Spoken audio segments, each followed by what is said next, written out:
네가 나가서 적군과 싸우려 할 때에 말과 병거와 백성이 너보다 많음을 볼지라도 그들을 두려워하지 말라. 애굽 땅에서 너를 인도하여 내신 네 하나님 여호와께서 너와 함께 하시느니라. 너희가 싸울 곳에 가까이 가면 제사장은 백성들에게 나아가서 보하여 그들에게 말하여 이르기를 이스라엘아 들으라. 너희가 오늘 너희의 대적과 싸우려고 나와왔으니 마음에 겁내지 말고 두려워하지 말며 떨지 말며 그들로 말미암아 놀라지 말라. 너희 하나님 여호와는 너희와 함께 행하시며 너희를 위하여 너희 적군과 싸우시고 구원하실 것이라 할 것이며. 아멘. 오늘 말씀 이어서 다음 주에 이어질 거기 때문에 오늘은 여기 앞부분 문장이 끝나지 않았지만 여기까지만 살피도록 하겠습니다. 오늘 말씀의 제목이 두려움과 떨림이라고 하는 이 제목은 원래 제가 설교 제목으로 지금 두 번째 택한 제목입니다.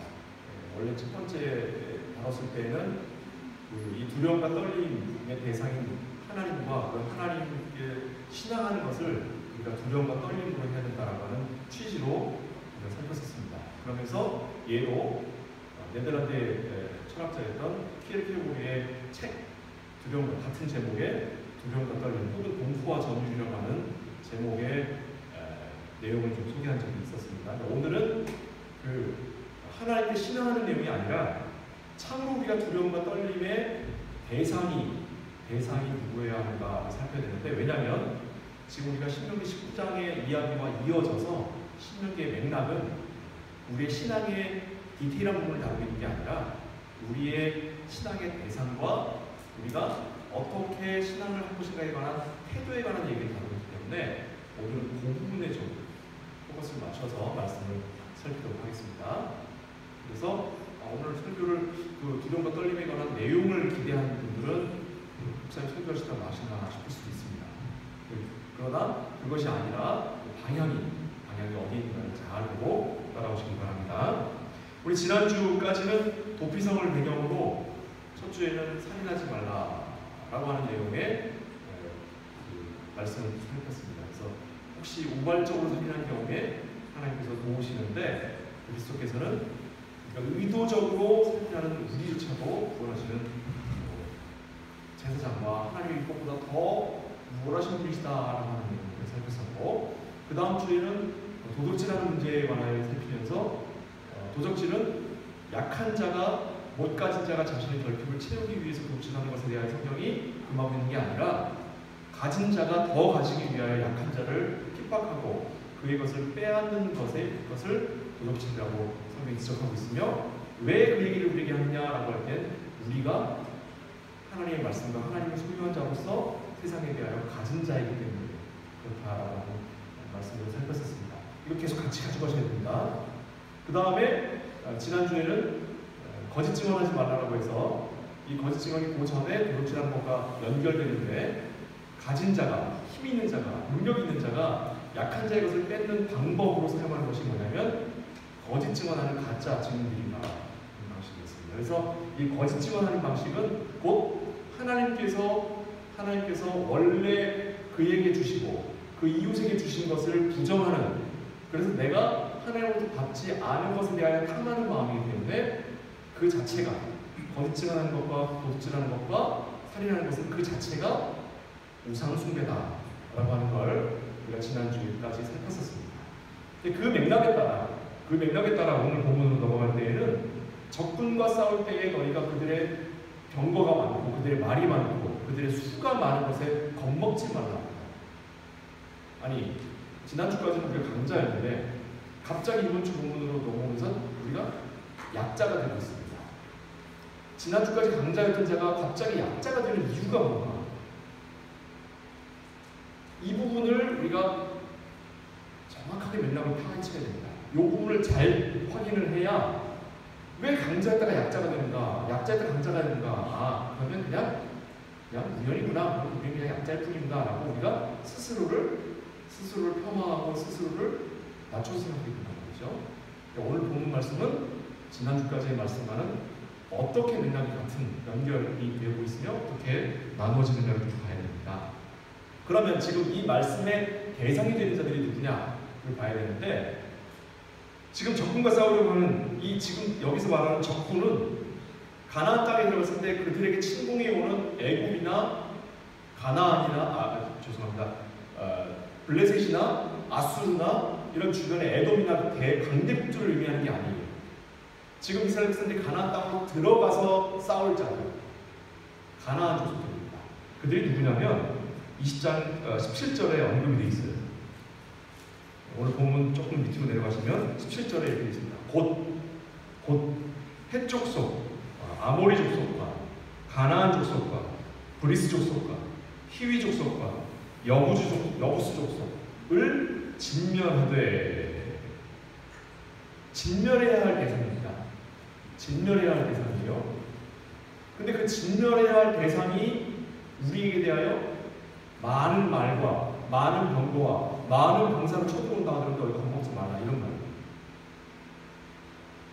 좀 이해하기 쉽지 않습니다. 왜냐하면 실제로 더 강대한 국가는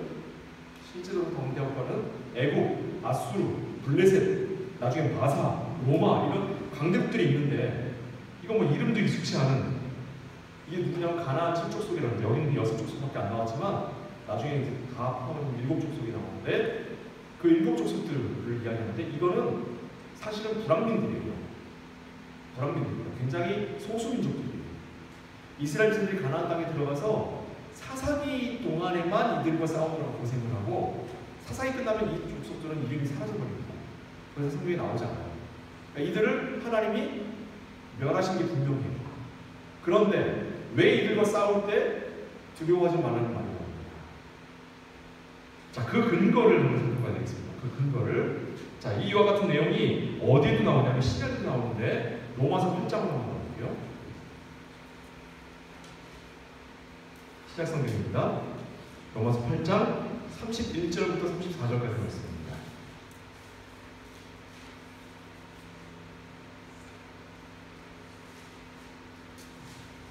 신약 성경 250년 노이테슨 사이트 스보이후더 50 Römer Kapitel 8 Verse 31 bis 34. 제가 읽겠습니다. 그런즉 이 일에 대하여 우리가 무슨 말하리요? 만약 하나님이 우리를 위하시면 누가 우리를 대적하리요? 자기 아들을 아끼지 아니하시고 우리 모든 사람을 위하여 내주시니까 어찌 그 아들과 함께 모든 것을 우리에게 주시지 아니하겠느냐? 누가 등이 하나님께서 택하신 자들을 고발하리요? 의롭다 하신 이는 하나님이시니 누가 정죄하리요? 죽으실 뿐 아니라 다시 살아나신 이는 그리스도 예수시니 그는 하나님 우편에 계신 자요 우리를 위하여 간구하시는 자십니다. 자, 근거로 드는 게 뭐냐면 예수님입니다. 그렇죠? 예수님을 우리에게 주신 이가, 예수님을 아끼지 않고 우리에게 주신 그 하나님이 우리를 사랑하시고 우리를 아끼시거든 세상에 누가 우리를 넘보고 우리를 감히 넘어뜨리려 하겠냐라고 하는 근거로 하나님 자신이 지금 근거로 나오죠. 오늘 본문으로 다시 돌아가면 본문에서는 근거가 뭐가 되어 있어요? 내가 1절, 20장 1절입니다. 신명기 내가 나가서 적군과 싸우려 할 때의 말과 병거와 백성이 너보다 많은 볼지라도 그들을 두려워하지 말라. 애굽 땅에서 너를 인도하여 내신 내 하나님 여호와께서 너와 함께 하십니다. 그러니까 지금 구약에서나 신약에서나 너희를 넘보는 대적을 두려워하지 말라. 이게 근거가 뭐냐면 하나님이에요. 근데 구약에서는 애굽에서 너희를 건져내신 하나님이 너희와 함께하기 때문이다. 신약에서는 자기 독생자 아들도 아끼지 않으실 만큼 너희를 사랑하시는 그 하나님이 너희와 함께 하시는데 무엇을 두려워하냐? 근거가 구약에서는 애국과 싸우시는 하나님, 신약에서는 죽음과 죄의 권세와 싸우시는 그 하나님으로 나와요. 그렇죠? 지금 전혀 다른 말씀인 것 같지만 뭐와 보는 것 같아요? 우리와 하나님을 갖고, 그렇죠? 우리와 하나님을 갖고 대적도 알 수는 없으나 대적이 있어요. 근데 근거가 좀 다르죠. 구약의 근거는 애국과 싸우신 하나님, 신약의 근거는 죄와 싸우신 하나님. 우리 죄와 싸우신 하나님. 자, 그렇다면 지금 구약과 신약이 연결되고 있는 것을 유지해야 됩니다. 무슨 말이냐면 지금 이것은 우리 밖에 있는 대적을 얘기하는 게 아니라 우리 안에 있는 죄성, 우리 안에 있는 욕심, 우리 안에 있는 탐심을 지금 이야기하고 있는 거예요. 왜요? 우리 밖에 있는 대적에 대하여 우리는 강한 자, 약한 자. 우리는 강한 자였잖아요. 신명기 19장에 대하여. 그럼 우리는 누구에 대하여 약한 자예요? 세상에 대하여 강한 자예요. 이웃에 대하여 강한 자고 다른 종교를 믿는 자들에 대하여 강한 자예요. 그런데 우리가 누구에게 한없이 약해요? 누구에 대하여 한없이 약합니까? 나 자신에 대하여. 나 자신에 대하여 강한 사람 있어요? 물론 가끔 있더라고요. 근데 강해봐야 얼마큼 강해요? 새벽잠 없는 거죠. 새벽잠 없는 걸 보고서 막 미인이네, 그죠? 성공한 사람은 잠을 4시간밖에 안 자요. 고작 우리가 이야기하는 스스로 싸우는 것을 고르고 나는 시간을 절대로 안 어기는 사람. 나는 시간 어기는 사람 제일 싫어. 시간 어기는 건 자기의 그 게으름과 싸워서 이겨야 되는 거야. 여러분들 세상에 나와 있는 책들, 서점에 가면 그런 얘기만 나오는 거 아니에요? 쓸데없는 책들 가지고 돈 낭비하고 시간 낭비하면서 그 책을 읽으면 맨 뻔한 얘기가 자기랑 싸워서 이겼다는 얘기예요. 근데 거기서 자기랑 싸우면 뭐예요? 고작 자기가 가지고 있는 많은 것들 중에 게으름과 나태함과 싸우는 것 뿐이에요. 근데 지금 성경은 뭐라고 하는 거예요? 나 자신 전체와 싸워야 돼요. 나 자신 전체와 싸울 자신이 있는 사람은 인간이 그런 인간은 없다는 말입니다. 그가 아무리 수많은 병거와 수많은 말과 많은 백성을 몰고 온다 하더라도 무슨 말이에요? 내가 참을 수 없는 욕심과 내 마음의 유혹으로 나한테 달려온다 하더라도 그걸 신약에서는 뭐라고 표현했어요? 죄라고 표현합니다. 구약에서는 병거와 말과 군사라고 표현합니다. 애굽이 그걸 상징하는 건 아닙니까? 이스라엘 백성들이 출애굽했을 때에 그 애굽에 내려놓고 와야 되는 것들이 어떤 것들이었어요? 삶이라고 하는 걸 내려놓고 와야 돼요. 일상이라고 하는 걸 내려놓고 와야 돼요. 우리 또 독일 생활하니까 한국에 사는 분들하고 좀 다르잖아요. 루틴이라고 하는 것이 얼마나 중요해요, 그렇죠? 우리 하루 반복되는 일상이 얼마나 중요합니까? 한국에서는 그게 너무 힘들었는데 여기 왔더니 그게 만들어져야 살 것 같잖아요, 그렇죠? 그걸 포기해야 됩니다. 그걸. 아침에 일어났는데 당장 내일 커피 마시는 게 없는 거야. 커피 마시는. 내일 커피가 없어요. 거기에 부을 물이 없어. 커피랑 같이 먹을 빵이 없는 거예요. 양치를 해야 되는데 칫솔이 없어.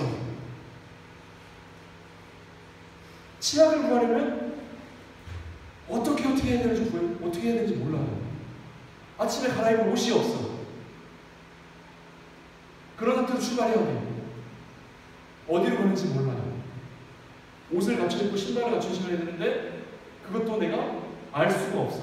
언제 힘들지. 여행을 다 끝나고 났더니 40년 동안 하루도 하나님이 나를 돌리신 적이 없고 하루도 내가 신발 없이 걸은 적이 없고 하루도 내 옷이 해진 적이 없는 것을 40년이 지나서야 깨달았죠. 그곳을 걸어가는 동안에 매 순간이 불안한 거예요. 왜요? 일상을 떠났기 때문에. 그 일상이 뭐길래? 그 일상이 나의 욕심과 나의 만족과 나의 요구사항으로 채워지기 때문에. 그걸 뭐라고 그랬다고요? 신약에서는 그걸 죄라고 합니다. 오늘 말씀 좀 무겁습니다. 오늘 말씀 좀 무거워. 내가 평소에 누리고 있는 것, 이 정도는 인간으로서 기본적으로 갖출 수 있는 것 아니에요? 그거를 이야기하는 거예요. 그걸 내려놓는 거예요. 그걸 내려놔야 그걸 채울 수 있는 이가 하나님이시라는 걸 우리가 고백할 수 있다라고 하는 걸 이야기합니다. 쉽지 않죠. 그래서 하나님 우리한테 인생을 주신 거예요. 하루아침에 깨달을 수 없으니까 80년 동안 깨달아요. 100년 동안 깨달아요.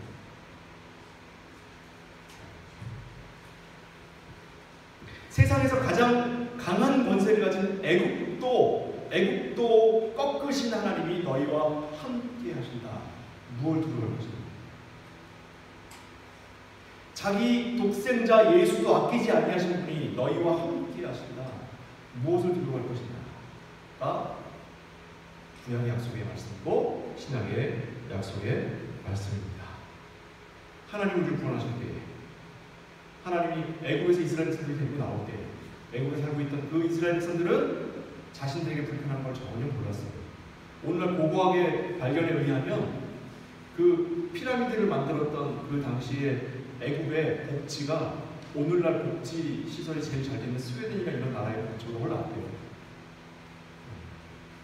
의사한테 가서 3일 이상 결석할 것 같으면 의사한테 가서 스테이트먼트 받아다가 직장에 낼 필요 없이 그냥 안 오면 안 오는 줄 알고 있었고, 그리고 안 와도 유급휴가야 돼요. 무급휴가가 아니에요. 그 사람이 병이 다 날 때까지. 그런 게 이스라엘 문헌에 남아있어요. 기록, 고고학적 기록이 발견돼요. 일주일 주 5일째 근무였고, 그런 곳에 살던 사람들이 나와서 매일매일 끼니를 걱정해요. 매일의 물을 걱정해요.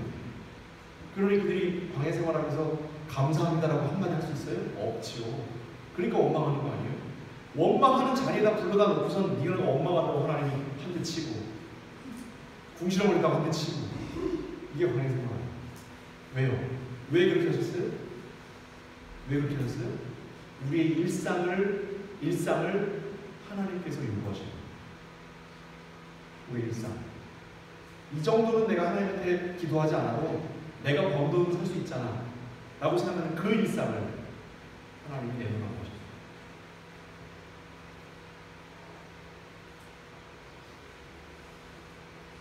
자, 다시 본문 말씀 4절 말씀 한번 보겠습니다.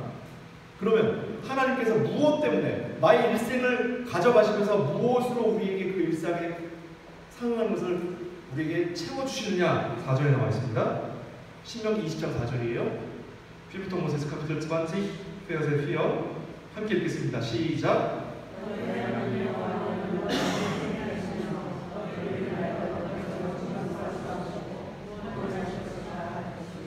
우리와 함께 행하며 우리를 위하여 싸우시고 우리를 구원하신다. 제가 성경에서 비슷한 게 3번 나오면 뭐라고요? 뭐라고 그랬죠? 제가 비슷한 게 3번 나올 때면 완전한 것을 강조하는 거. 우리 한국 사람들은 강조할 때 어떻게 해요? 이거 진짜 좋은 거야 하면 뭐라고 해요? 진짜 좋은 거야죠. 그죠? 영어나 독일어에서는 휘어클리 반복하죠. 히브리어에서는 동의어를 3번 반복합니다. 동의어를 3번. 여기서 3번 반복되잖아요.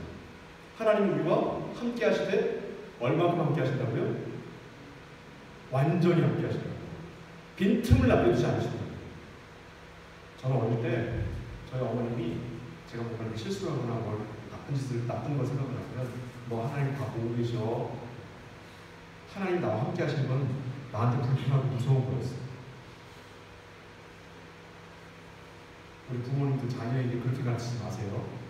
전 그 생각을 떨쳐내는데 50년이 걸렸습니다. 우리 하나님이 내가 무슨 짓을 하는지 다 지켜보고 계신다라고 얘기하지 마시고, 너가 무슨 일을 하더라도 하나님은 너와 함께 하셔서 너를 위로하시고 너의 편을 주시고 네가 잘못된 일을 하지 않도록 하나님은 너를 붙들어 주시고, 이렇게 가야죠. 그죠? 그렇게 이야기를 듣고 자라는 자녀는 하나님이 얼마나 좋은 분이에요. 저는 너무 50년 동안 우리 하나님 너무 불편하고 너무 무서웠어요. 내가 뭔 짓을 해도 다 지켜보고 있습니다.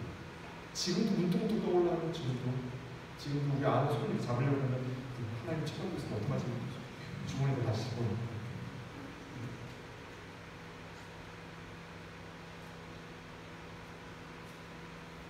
자, 하나님이 우리와 함께 하신다는 게 얼마나 중요한 거냐면 구약 성경에 이 하나님이 우리와 함께 하신다라는 단어가 있습니다. 이게 뭐예요? 이게 마태복음 1장 23절에 임마누엘이라는 단어예요. 하나님 너희와 함께 하신다. 근데 이 임마누엘이라는 단어가 이렇게 멋있는 단어가 아니에요. 이 단어가 되게 끔찍한 단어입니다. 사실은. 왜 끔찍하냐? 이 단어를 주신 것이 언제냐면 사실은 이사야서 7장에 나와 있는 말씀입니다. 이사야서 7장에 무슨 사건이 나오냐면 강대한 국가가 쳐들어와서 예루살렘을 포위해요. 그래서 예루살렘이 이제 망하게 생겼어요. 예루살렘이 이제 한반되기 직전입니다. 내일 하루만 자고 일어나면 내일 적군들이 이 예루살렘 성벽을 무너뜨리고 쳐들어와갖고 모든 남자 다 죽여버리고 여자들을 전부 다 끌고 가고 애기들도 다 죽여버릴 거예요. 내일이면 우리 예루살렘 멸망해요. 그날 왕이 너무 두려워서 선지자를 찾아가요. 이 왕은 평생 동안 선지자를 찾아간 사람이 아니에요. 하나님 찾아간 사람 왕이 아니에요. 근데 더 이상 참을 수가 없으니까 선지자를 찾아가요. 그래서 선지자한테 이거 하나님한테 기도 좀 해달라고 했더니 선지자가 기도를 해요. 하나님이 뭐라고 하시냐면 보라 처녀가 잉태하여 아들을 낳을 것이니 그를 임마누엘 할렐루야. 이게 말이나 되는 소리 무슨 뭐라고 하지? 무슨 개벽다귀 핥는 소리에 이게 무슨 지금 내일 당장 성벽이 무너져서 다 죽게 생겼는데 처녀가 잉태하여 아들을 낳을 것이니 이름을 임마누엘이라고. 그러니까 이 왕이 하도 기가 차니까 아 됐다고 내가 알아서 할 테니까 당신 저리 가라. 나 하나님 필요 없다. 여러분들이 좀 나은 대답을 할까요? 지금 당장 저들 쳐들어오면 되니까 지금 당장 저들을 하나님 최소한 두려워 말라 놀라지 말라. 나는 너의 하나님이라. 내가 너를 위해 싸우겠고 너는 가만히 있어. 내가 하면서 얼마나 아름다운 말씀. 그런 말씀 하시면 안 돼. 거기다 대고서 처녀가 잉태하여 아들을 낳을 것이니 아들을 임마누엘이라고. 실제로 그 약속이 언제 이루어져요? 이 사건, 예루살렘이 무너져가지고 적군이 쳐들어와서 죽일 것 같은 이날보다 150년, 200년이 돼서야 벌어지는 일이에요. 내일 당장 죽게 생겼는데 이게 무슨 뜻이에요? 무슨 뜻입니까? 적군이 쳐들어와서 너희가 다 죽고 너희 아내와 너희 딸들이 다 겁탈당하고 너희 자녀들이 다 그들의 칼 아래, 그들의 군사발 아래 밟아 죽는 한이 있어도 나는 너희와 함께하겠다는 것이에요. 자, 할렐루야. 얼마나 기쁩니까? 그죠? 왜 아멘 아무도 안 해요? 우리의 신앙이 이런 건데 하나님이 우리에게 요구하신 게 이거라고. 우리에게 요구하신 게 이거예요. 근데 우리는 아니지. 하나님 착각하셨는데 하나님 아니에요. 하나님 내 기도는 그런 게 아니라니까. 내 기도는 조금 나 편하게 해주시고 조금 더 나 잘 되게 해주시고 내가 좀 더 벌게 해주시는 거예요. 하나님 나한테 그러시는 거 아니에요. 하나님 저기 주소지를 잘못 찾아서 그게 언제까지 찾아보시고 나한테 그렇게 하시는 거 아니에요. 그죠? 이 싸움입니다. 우리 신앙이란 하나님이 요구하시는 것과 우리 요구와의 충돌이에요.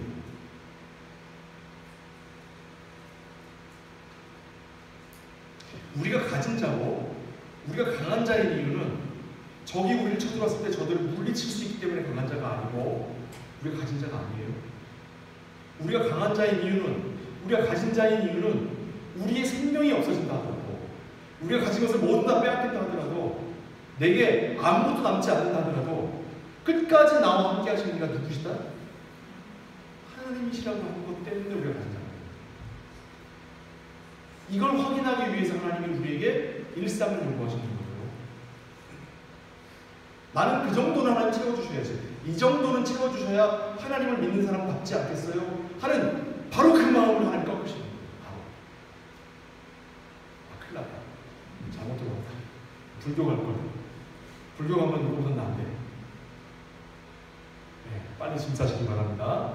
빨리 다른 종교로 옮겨가야 되고.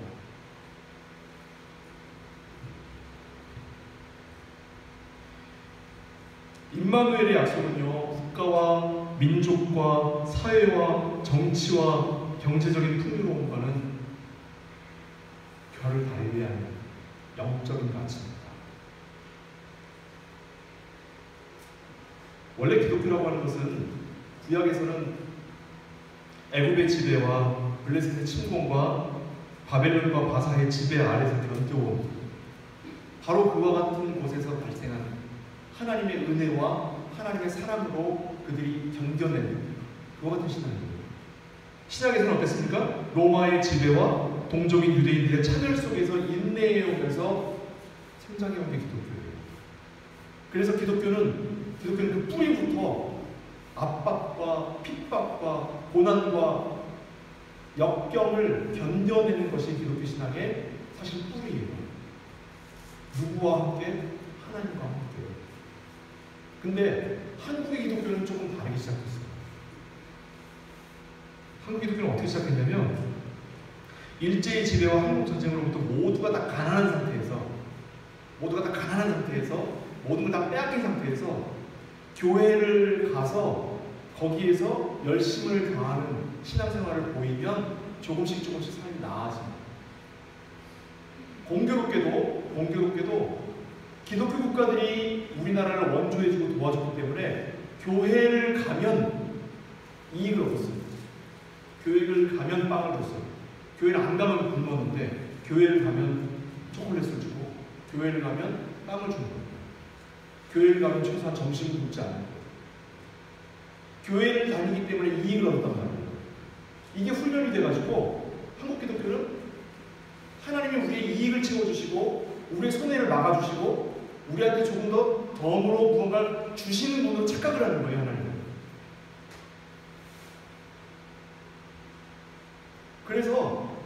그래서 사람들이 원하는 대로 됐어요. 여러분 주일날 한국을 가면 사람들이 교회를 안 가요.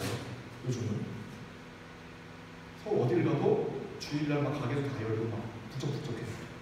그런데 강남 한번 가보세요. 주일날 오죠. 그 번화한 데가 강남에 주일날 오전에 차가 안 다녀요. 왠지 아세요? 강남 사는 사람들이 다 교회 다니죠. 한국은 사회 지도층이 기독교인 수가 비율이 훨씬 많아요.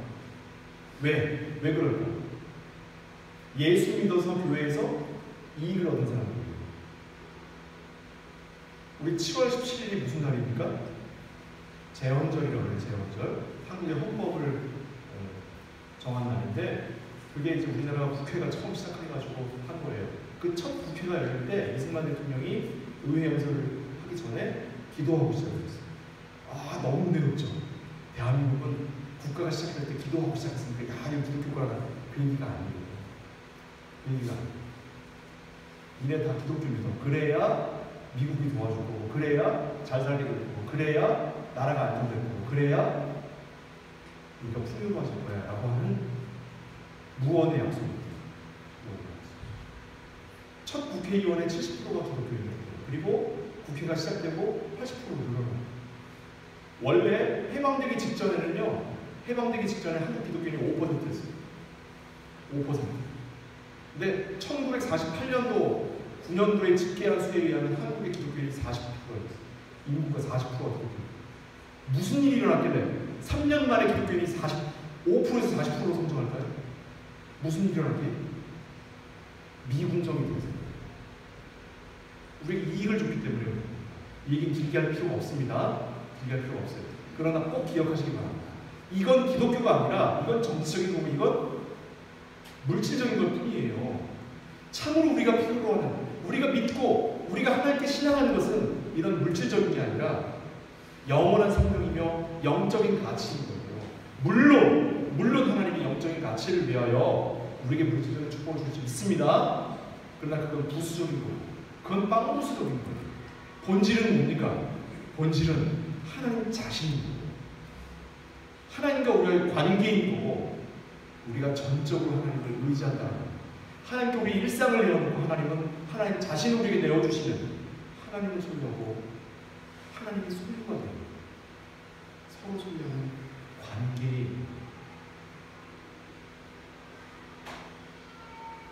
두려움과 떨림은 세상의 가난과 세상의 두려움과 세상이 우리의 재산을 빼앗아가려는 우리의 불안한 인생이 아니라 두려움과 떨림의 대상은 하나님 자신이어야 하고 하나님의 말씀이어야 하고 하나님께 순종하는 우리의 마음 자세여야 합니다.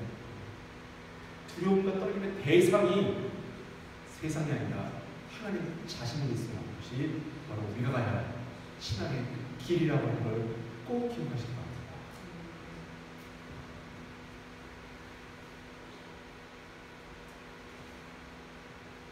그렇다고 해서 그리스도인들이 사회와 민족과 경제와 또 국가에 대한 사회적 책임을 피하는 것은 아닙니다. 이 시대를 살아가는 우리에게 있어서 이 시대는 우리의 말씀의 종이에요. 우리가 말씀을 맡은 자로서 그들을 말씀으로 잘 인도해야 되고, 그들의 말씀을 따라 사랑해야 되고, 그들의 말씀으로 인도해야 할 의무가 우리에게 있기 때문에 우리가 살아가는 이 세상에 대하여 우리는 사랑과 은혜와 말씀으로 그들을 하나님 앞에 인도해야 할 책임을 가지고 있습니다. 그러나 우리가 두려워해야 할 하나님의 말씀을 따라 그들을 진멸해야 합니다. 그들을 진멸한다는 게 무슨 뜻이에요? 우리 안에 그들과 같아지려고 합니다. 저들이 아파트 40억짜리 아파트 갔으면 최소한 난 20억이라도 가졌으면 하는 그 마음. 저들이 벤츠를 몰면 난 최소한 독일차니까 BMW라도 몰았으면 하는 그와 같은 마음. 그런 물질에 관한 욕심, 내게 충분히 하나님이 주신 것을 통해 내가 하나님께 드리고 하나님의 말씀 가운데 최선을 다하여 하나님께 나아가려고 하는 것이 아니라 저들을 닮아가려고 하고 저들을 흉내내려고 하는 그 마음을 진멸해야 한다. 그렇다고 그럴 수 있는 게 다 가난하단 말입니까? 그런 말이 아니에요. 우리를 세우시고 우리를 부르신 자리가 있어요. 누구는 부자로서 부르셨으면 그 부자로서 만나고 부딪히는 모든 사람들이다. 가난한 자로 부르셨다면 가난한 자로서 만나는 모든 주변의 이웃들에 대하여 하나님 맡기십니다. 그래서 우리는 모두가 다 같은 계층으로 부르신 것이 아니라 각기 다양한 계층, 사회적 계층, 다양한 지적 수준, 다양한 만남들, 다양한 직종으로 부르신 거예요. 그렇게 해야 하나님의 뜻이 우리를 통해 완성되어가기 때문입니다. 이것이 곧 하나님을 믿는 우리에게 주께서 주신 의무이자 말씀인 것을 기억하시기를 바랍니다. 하나님을 사랑하고 이웃을 사랑하는 가장 좋은 방법은 말씀을 읽고 듣고 말하면서 나누는 일입니다. 말씀 하나만 더 볼게요. 좀 지나간 말씀입니다. 신명기 10장 말씀입니다. 햄턴 모세스 카피텔 10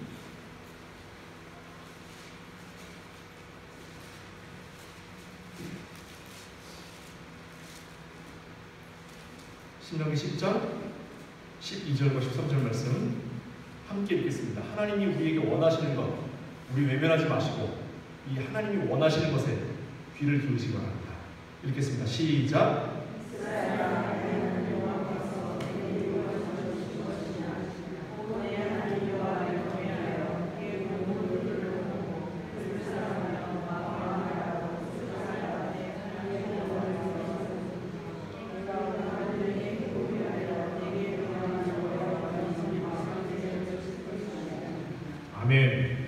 우리의 행복을 위하여 하나님께서 우리에게 명하시는 명령과 규례가 뭐예요?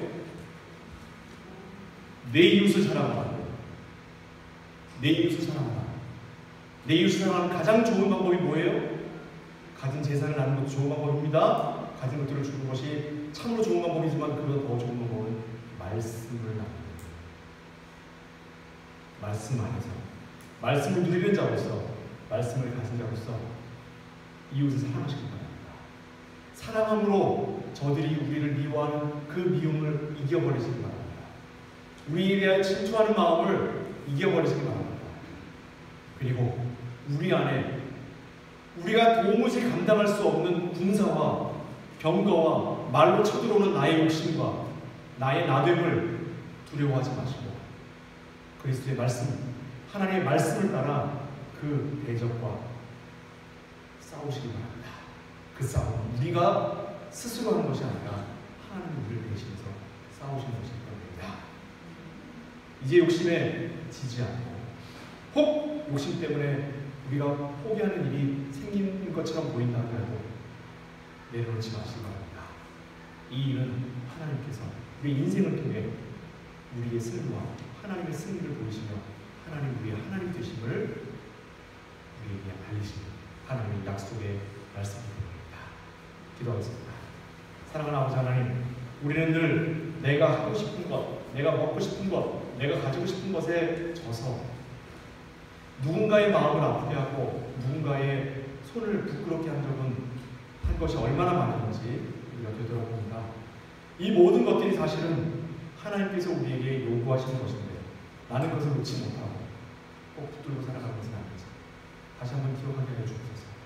하나님께서 우리에게 약속하신 것은 영적인 영원한 하나님의 나라인데 우리는 그저 내가 가진 것을 지키고 내가 가진 것을 자녀에게 남겨주는 것만으로 하나님이 내게 축복을 주시고 나에게 복을 주셔서 내가 이렇게 부자가 되었다고, 내가 이렇게 누릴 걸 누렸다고 스스로 배투르기며 등 따시다고 만족한 것은 아닌지 부끄러워할 줄 알게 하시고 주님 앞에 다시 한번 자복하도록 주께서 공연을 주옵소서. 이것을 하나님이 절대로 우리에게 남겨두지 않으시고 하나님이 대신 싸워주신다는 그 은혜의 말씀을 붙들고 우리가 영원한 하나님 나라를 잃어버리지 않도록 주께서 함께 하시는 그 은총입니다. 우리가 참으로 주께 의지하도록 되어 주옵소서. 예수 그리스도로 축복하며 기도하옵나이다.